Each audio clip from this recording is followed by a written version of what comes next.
নমস্কার, সবাই কেমন আছেন? সুপ্রিয়ার নতুন একটি ব্লগে আপনাদের সবাইকে স্বাগত। আজকে মঙ্গলবার, সকাল এখন 7টা বাজে। ঘরের ঠাকুরকে পুজো দিয়ে নিয়েছি, আর এখানে একটা ঝুড়িতে সব রকম ফল আর ফুল মিষ্টি নিয়ে নিয়েছি। আজকে মঙ্গলবার, আজকে বিবেতায়নী বার আছে। তো বিয়ের পর থেকেই বিবেতায়নী বারটা শুরু করেছি, তো এখনও পর্যন্ত সেই বারটা কন্টিনিউ করে যায়। বিয়ের আগে মাকে দেখেছিলাম বিপত্তায়নী বার করতে, তারপর বিয়ের পর শ্বশুরবাড়িতে আসতে শাশুড়ি মাকেও দেখলাম যে বিপত্তায়নী বার করে, তখন থেকে আমিও উঠালাম। তো এখনও পর্যন্ত সেই ফাস্টিংটা করি। যখনই প্রতি বছর এই দিনটাতে আসে তখন এই পুজোটা আমি শুরু করেছি। আবার এখানে আসার পরে কোথায় পুজো করব সেটাও চিন্তা করছিলাম। তো এখানে একটা বড় দুর্গা মন্দির আছে, সেখানে গিয়ে পুজো দিয়েছিলাম 2 বছর। তারপরে আমার এই বন্ধুটার সাথে আলাপ হতে ওদের বাড়িতেও এই পুজো হয়, তারপর থেকে ওদের বাড়িতেই দেওয়া। দাঁড়ান, এই যে উপরে এসছি, এই পুজোতে তো দুর্ব লাগে, দৌড় বাঁধতে 13খানা তো দুর্ব দিয়ে দৌড় বাঁধতে হয়। তো বাচ্চাগুলোর দেবো না, শুধু আমার আর হাজব্যান্ডের দৌড়ের মধ্যে এই দুর্ব দেবো। তো এই দুর্বগুলো উঠাতে এসছি। কি সুন্দর হয়েছে চারিদিকে, দেখুন দুর্বগুলো। একটু বৃষ্টি হয়েছিল, তারপরে আরও ঝাঁক নিয়ে নিয়েছে। আর এই যে আমার লঙ্কা গাছটা দেখছেন কত সুন্দর হয়েছে। এখনও পর্যন্ত একটাও লঙ্কা দেয়নি, কিন্তু গাছটা ভরে ফুল হয়েছে। আর গরমে তো একদম শুকিয়ে গেছিলো। এই কয়েকদিন 1-2বার করে বৃষ্টি হতে গাছটা আবার দাঁড়িয়ে পড়েছে। সব গাছগুলোই যেন জীবন ফিরে পেয়েছে বৃষ্টি হতে। না তো যা অবস্থা হয়েছিল, যেমন মানুষদেরও গরমে শুকিয়ে গেছিলো, তেমন গাছগুলোও সব আমার শুকিয়ে গেছিলো। ওই 1-2বার করে 10 মিনিট আধা ঘন্টা করে যে বৃষ্টিটা দিয়েছে, সেটাতেই গাছগুলো একটু চকচকে হয়ে দাঁড়িয়ে গেছে। খুব সুন্দর হয়েছে। আর গরমে একটাও ফুল হয়নি, জবা ফুল। কত জবা ফুল গাছ লাগিয়েছি, একটাও হয়নি, সব কুঁড়ি হয়ে লাল হয়ে পড়ে গেছে কুঁড়িগুলো। এই দেখুন, আর কয়েকটা বার গাছ মারাও গেছে গরমে। ঝাউ গাছগুলো বেঁচে আছে, ওইগুলোই আমি ভাবছিলাম যে গাছগুলো কিছু না হয়। উপর থেকে তো ঢেকে দিয়েছিলাম। ব্যালকনির দিকে গাছগুলোও খুব সুন্দর হয়ে উঠেছে। আর সবচেয়ে মজার কথা যে আমি শিউলি ফুল গাছটা লাগিয়েছিলাম, ওই গাছটা কত ডাল ছেড়েছে আর খুব সুন্দর ফুলে ফেঁপে উঠেছে। গাছটা যদি এবার শীতে ফুল দেয় কি ভালো লাগবে। বাবার পায়ে দিতে পারবো ভোলেনাথের, আর আরও ঠাকুর যে আছে কালীমা, বিপত্তায়নী, সবার পায়ে একটু একটু করে ফুল দিতে পারবো। দাঁড়ান, কটা দুর্ব উঠিয়ে নিই, তারপরে আবার বন্ধুর বাড়িতে যাব। ও বলেছে 8টা থেকে পুজো শুরু হয়ে যাবে। তো আমার তো বাড়িতেই 8টা বেজে গেছে, তা আমি তাড়াহুড়ো করছিলাম।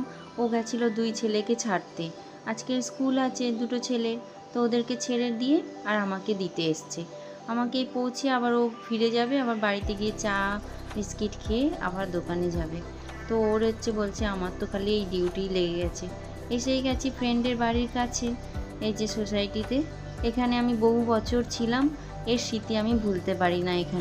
এখান থেকেই আমার জীবন শুরু হয়েছিল। এখানে 10 বছর মতন কাটিয়েছি, তো এর স্মৃতি একদমই আমি ভুলতে পারি না। আর বন্ধু বান্ধব তো সব এখানেই। বাইরে তো রয়েছি, কিন্তু অতটা ভালো মতন কোনো বন্ধু বান্ধব হয়ে ওঠেনি। আর এখানেই বন্ধু বান্ধবরা আসা যাওয়া সব কিছু এখানেই হতে থাকে, তাই এই জায়গাটার কথা ভুলতে পারি না। নিউ ফেসে আবার দেখছি বোরিং চলছে।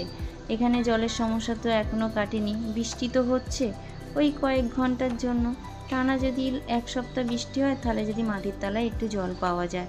দেখছেন কেমন চড়া রোদ, যে সব জায়গায় দেখছি শুনছি বৃষ্টিতে বন্যা হয়ে যাচ্ছে, আর জামশেদপুরটা এমন হয়েছে যে বৃষ্টিই নেই।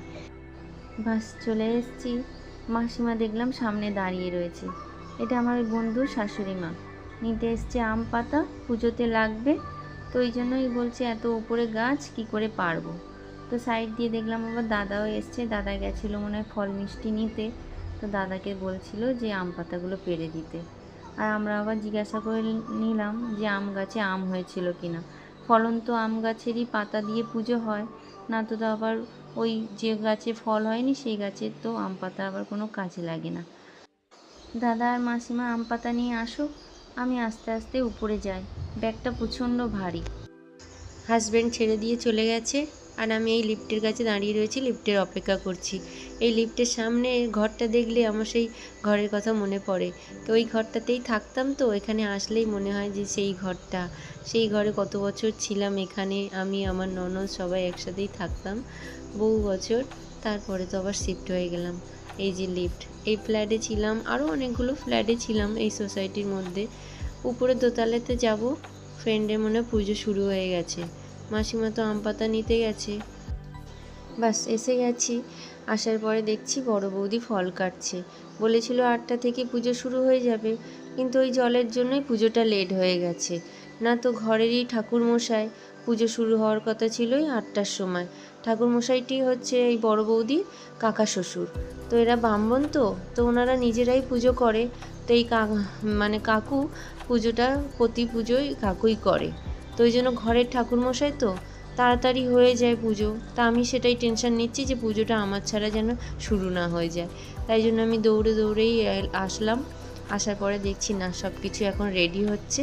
আর এদিকে এই যে আমার ফ্রেন্ড, ও এখন সুতো মানে ডোর তৈরি করছে, তার জন্য দুর্বো লাগে তো ওই দুর্বোগুলো বেছে বেছে রাখছে। আমিও ডোর তৈরি করব, এখন আমার ডোর তৈরি হয়নি।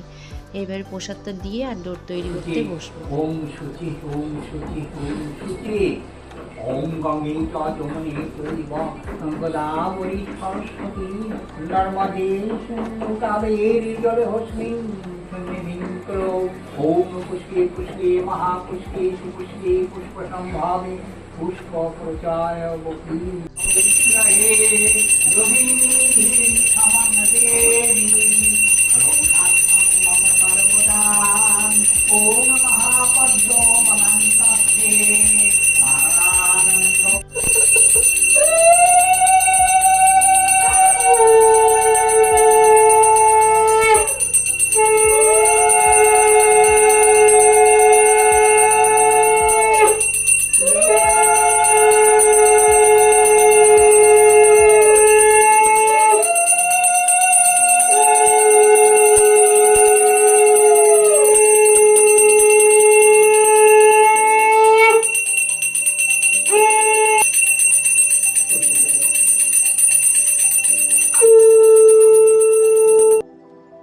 বাস খুব সুন্দরভাবে পুজোটা হয়ে গেছে। এখন প্রায় 9:30 পৌনে 10টা মতন বাজে। পুজো হয়ে যাওয়ার পরে ঠাকুরমশাইয়ের হাত দিয়ে আমরা যারা ফাস্টিং করেছি তারাই ডোরগুলো বেঁধে নেব। খুব সুন্দরভাবে পুজোটা হয়ে গেছে। এটা তো বিপত্তারিণীর প্রথমবার, মঙ্গলবার, তারপরে আবার শনিবার দিন পুজো আছে। বিপত্তারিণী তো 2টো বারেই পুজো হয়, মঙ্গলবার আর শনিবার। তো আমরা আবার এবারে মঙ্গলবার দিন ফ্রেন্ড দেখলাম পুজো রেখেছে, বেশ ভালোই হলো। ফার্স্টের বারটাতেই আমরা পুজোটা করে নিয়েছি। আবার শনিবার দিন কোনো অসুবিধা হয়ে গেলে বা কিছু হয়ে গেলে তখন আর করা যেত না। যাই হোক, এখানে আমি হচ্ছে জনমুক্তি খেয়ে আর এই প্রসাদ দিয়েছে, প্রসাদটা খেয়ে আবার বাড়িতে যাব। বাড়িতে গিয়ে তো আর কাজ আছে, দুপুরে রান্না বলতে সবাই আজকে লুচি খাওয়া হবে। আর বিপত্তারিণী পুজোতে তো 13 রকম ফল, আর ডোরেও 13টা গিট, 13 রকম মিষ্টি, সব জিনিসটাই 13 রকম দিয়ে পুজো দেওয়া হয়। তা আমরা যারা ফাস্টিং করি তাদেরও তো 13টা করে লুচি খেতে হয়। তো 13টা লুচির কথা শুনলেই যেন দম আটকে আসে যে কী করে খাবো। তো এই বাড়ি ফিরে রান্নাঘরে চলে এসেছি। আজকে আলুর তরকারি বানিয়েছি আর এই লুচি বানাচ্ছি, গরম গরম খাওয়ার সময় ভাজবো বলে রেখে দিয়েছিলাম। তো এখন এই দুপুর হয়ে গেছে, তো ভাবলাম লুচিগুলো ভেজেই নিই। বাচ্চাগুলোও লুচি খেতে ভালোবাসে, তো এই জন্য আর কোনো কিছু বানাইনি, এই সবাই মিলেই লুচি খাওয়াবে। তো প্রথমে লেচিগুলো একটু বড় বড় করে 13খানা লেচি কেটেছি, যেটা 13খানা লুচি ভাজবো। যখন ভাজলাম লুচিগুলো এই বড় বড়ভাবে এক একটা ফুলছে, ওই দেখে ভাবলাম এই লুচি তো আমি খেয়ে উঠতে পারবো না, কিন্তু একবারই আনাজ খেতে হয়, সেটা হচ্ছে কি দিনে দুপুরে, আর রাত্রিবেলা আপনি ফল আর দুধ যাও খেতে পারেন। এটা ব্রতকথাতেই লেখা রয়েছে যে দিনে একবারই আপনি আনাজ খেতে পারবেন, তারপরে রাত্রে একটু ফল, একটুখানি দুধ, মিষ্টি এই খেয়ে আপনি কাটাবেন পুরো দিনটা। তো যাই হোক, এখানে তো এই লুচির সাইজ দেখে আমার মনে হলো যে আমি এত বড় বড় লুচি খেতে পারবো না। তারপর লাস্টে একদম ফুচকার মতন ছোট্ট ছোট্ট লেচি কেটে আর সেগুলোকেই ভাজছিলাম। তারপর হাজব্যান্ড এসে বললো দাও আমি কিছুটা ভেজে দিই। তা আমি এই বেলছি আর ও ভাজছে। তো আমার জন্য এই 13খানা লুচি বানানো হয়েছে, একদম ছোট ছোট। তাও আমার মনে হচ্ছে যে আমি খেতে পারবো না। লুচি না 2-3টে খাওয়ার পরে গাটা কেমন মেটিয়ে যায়, আর খেতে ইচ্ছে করে না। একদম ডিপ ফ্রাই তো, যেন গালে মুখে দিলে তখন খাওয়ার ইচ্ছেটাই মরে যায়। আর সবচেয়ে বড় কথা, ফাস্টিং করে থাকলে তখন না এসব ভাজাভুজি খেতে একদমই ইচ্ছে করে না। চলুন, লুচিগুলো ভাজা হয়ে গেছে, দেখছেন পুরো থালাটা ভরে লুচি। এগুলো যে আমি কী করে শেষ করব সেটাই ভাবছি। এখানে আলুর তরকারি নিয়ে নিয়েছি, আর সাথে একটু আমটা আমার সবচেয়ে পছন্দের একটা ফল।